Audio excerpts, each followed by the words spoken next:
Hene kem şu okun. Bir namazı var. Bet hicabi var. Bir hicabi var. Gecen bir vaktinin pasur, varak, anına bir hut vakti geçirmeklik var. Bir hut filmle başına oturup da valahim. Şu tuğratında zindagi geçirmeklik var. Ve şu tuğratını ölmeklik var. Adım musulman yüren arası olsun. Allah Teala Kur'an'ın şahını ne diye? Şolar cehennemi diye ediptir. Fi cennati yetesâelûn. Ehl-i cennetin içinde cehennemiden soruyorlar ardı perde var diye.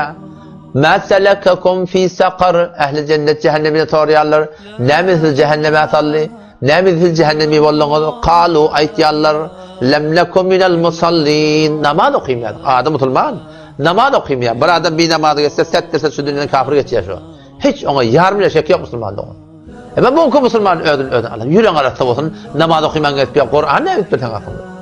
في جنات يتساءلون عن المجرمين ما سلككم في سقر قالوا aytlar cehennemiler lem nekum minel musallin bin namaz okuymayadık ve lem nekun nut'imul miskin garip kadar ödemiyorduk sen üçürdü kat vermeyerdin sen Qarun'un hukmunda da sen adam Müslüman Qarun bana ne yer çekip duruyor ola Musa aleyhisselam doğan oğlunu bana sen kafir mi hadiyatın ola şu Musa aleyhisselam doğan oğlunu hafızı Tevrat mistik ama ahirde bir iman gidiptir ne mi derekli o şah Müslüman şol dekadım vermedi derekli senem şu bayağı iyinin arasında gelip bir yerden her Tevrat'ta sen üçün vermeyerdin zekadım vermeyerdin garibin hakkın vermeyerdin malın koştu varakın şu form aylan ketip yerdin Allah bilen kasam sana cennet yok sen ödün anlama Allah Teala Kur'an'da inne Qaruna kana min kavmi Musa febaga aleyhim şu Qarun'un dastanı Allah şu adı Müslüman korkumda şimdi getirip şu kafirlerin gördün der o ha ne şimdi ne cehennemi oldun ne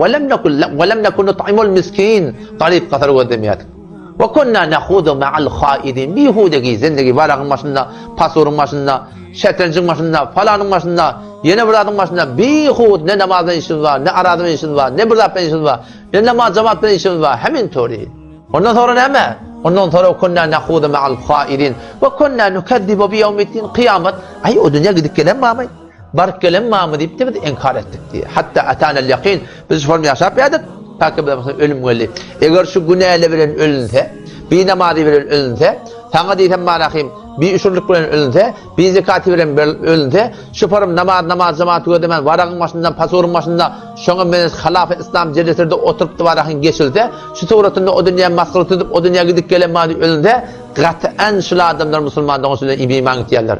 Ahmet bir de Allah bir yüreğin doğru olsun. Ne mi yüreğin doğru olsun?